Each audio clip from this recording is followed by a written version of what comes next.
संगमा छन छन छन छन गोरी के पैरी बाजे रे। खन खन खन खन बैला के घुंघरू बाजे रे।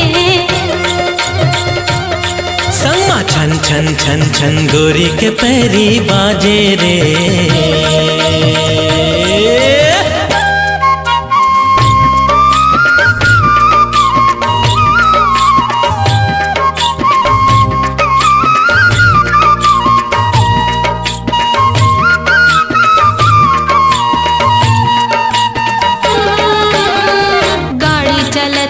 धुर्रा उड़ावत लुगरा नवा सना गे रे। कैसे गोटी तय मारेगा संगी मन के